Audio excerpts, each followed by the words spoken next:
ओम नमो भगवते वासुदेवाय। राधे राधे, हरे कृष्णा। आप सभी का दिन शुभ और मंगलमय हो। उम्मीद है आपने इससे पहले का अध्याय जरूर सुना होगा, जिसमें आपने जाना था कि मूर्ति की प्राण प्रतिष्ठा कैसे की जाती है। आज सुनिए पुरुषोत्तम मास का 22वां अध्याय। राजा दिर्धोना ने पूछा, हे तपोधन, पुरुषोत्तम मास के व्रत के लिए विस्तार पूर्वक नियमों को भी बताइए। इसमें किस प्रकार का भोजन करना चाहिए और क्या नहीं करना चाहिए, और व्रती को व्रत में क्या क्या करने के लिए मना किया जाता है। पुरुषोत्तम मास के व्रत का विधान क्या है। तब श्री नारायण बोले, इस प्रकार दिर्धोना ने वाल्मीकि मुनि से पूछा। तब लोगों के कल्याण के लिए वाल्मीकि मुनि ने सम्मान पूर्वक राजा से कहा। वाल्मीकि मुनि कहने लगे, हे राजा, पुरुषोत्तम मास में जो नियम कहे गए हैं, मुझसे कहे जाने वाले उन नियमों को आप संक्षेप में ध्यान पूर्वक सुनिए। नियम में स्थित होकर पुरुषोत्तम मास में हविष्य भोजन करें। गेहूं, चावल, मिश्री, मूंग, जौ, तिल, मटर, सावा, टिन्नी का चावल, बथुआ, हिमलोचिका, अदरक, कालशाक, मूल, कंद, कड़ी, केला, सेंधा नमक, समुद्र का नमक, दही, घी, बिना मक्खन निकाला हुआ दूध, कटहल, आम, हरड़, पीपल, जीरा, सौंठ, इमली, सुपारी, आंवला, ईख का गुड़ छोड़कर इन फलों को और बिना तेल के पके हुए पदार्थों को हविष्य कहते हैं। हविष्य भोजन मनुष्य को उपवास के समान कहा गया है। प्रदूषित क्रिया से दूषित अन्न को त्याग देना चाहिए। समस्त आमिष, मांस, सेहद, बेर, राजमाशादिक, राई और मदक पदार्थ, दाल, तिल का तेल, लाह से दूषित, भाव से दूषित, क्रिया से दूषित, शब्द से दूषित अन्न को त्याग देना चाहिए। दूसरे का अन्न, दूसरे से बैर, दूसरे की पत्नी से संग, तीर्थ के बिना देशांतर जाना, व्रती को छोड़ देना चाहिए। देवता, वेद, ब्राह्मण, गुरु, गौ, व्रती, स्त्री, राजा और महात्माओं की निंदा करना पुरुषोत्तम मास में त्याग देना चाहिए। सूतिका का अन्न मांस है। फलों में जामिनी नींबू मांस है। धान्यों में मसूर की दाल मांस है और बासी अन्न भी मांस के समान माना गया है। बकरी, गौ, भैंस के दूध को छोड़कर और सभी दूध आदि मांस कहे गए हैं, और ब्राह्मण से खरीदा हुआ समस्त रस, पृथ्वी से उत्पन्न नमक मांस है। तांबे के पात्र में रखा हुआ दूध, चमड़े में रखा हुआ जल, अपने लिए पकाया गया अन्न को विद्वानों ने मांस कहा है। हे राजन, पुरुषोत्तम मास में ब्रह्मचार्य, पृथ्वी पर शयन, पत्रावली में भोजन और दिन के चौथे पहर में भोजन करना चाहिए। पुरुषोत्तम मास में रजस्वला स्त्री, अत्यंज, मूलाचारी, पतित, संस्कारहीन, ब्राह्मण से देश करने वाला और वेद से घिरा हुआ, इनके साथ कतई बातचीत न करे। इन लोगों से देखा गया और काग पक्षी से देखा गया। सूतक का अन्न 2 बार पकाया हुआ और भुने हुए अन्न को पुरुषोत्तम मास में भोजन न करें।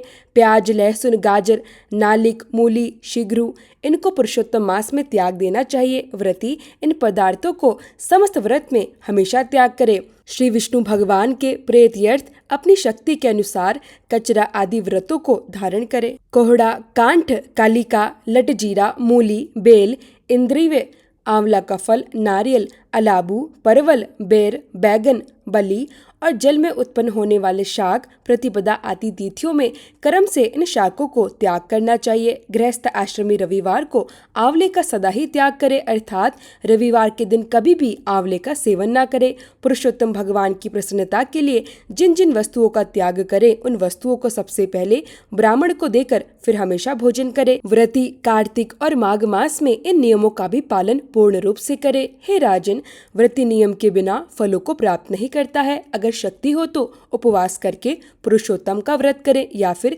घी का पान करे, या फिर केवल दूध का पान करे, या फिर बिना मांगे जो कुछ भी मिल जाए उसको भोजन में ग्रहण करे। व्रत करने वाला यथाशक्ति फलाहार आदि करे, जिसमें व्रत भंग न हो। विद्वान इस तरह व्रत के नियमों को धारण करे।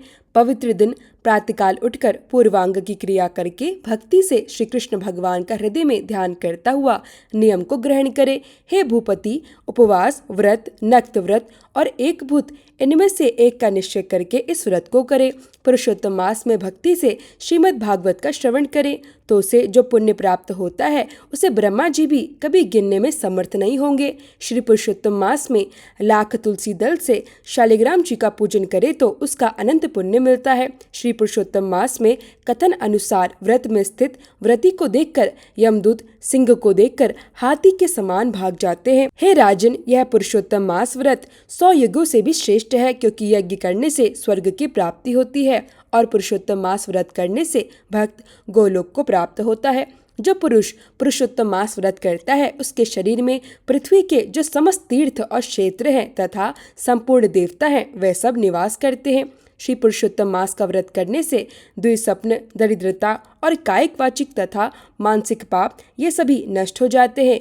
पुरुषोत्तम भगवान की प्रसन्नता के लिए इंद्र आदि देवता पुरुषोत्तम मास व्रत में तत्पर हरिभक्त की हर प्रकार के विघ्नों से रक्षा करते हैं।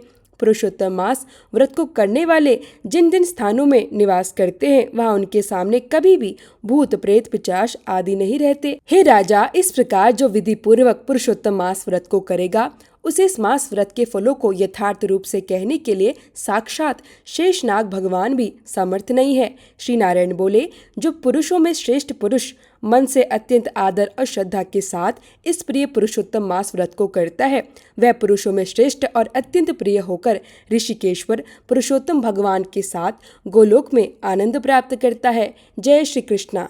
आज का अध्याय समाप्त हुआ। उम्मीद है आज की ये कथा आपको पसंद आई होगी। हर बार की तरह आज भी वीडियो को लाइक करके अगर हो सके तो कमेंट बॉक्स में ज़रूर बताइएगा कि आज की ये कथा आपको कैसी लगी।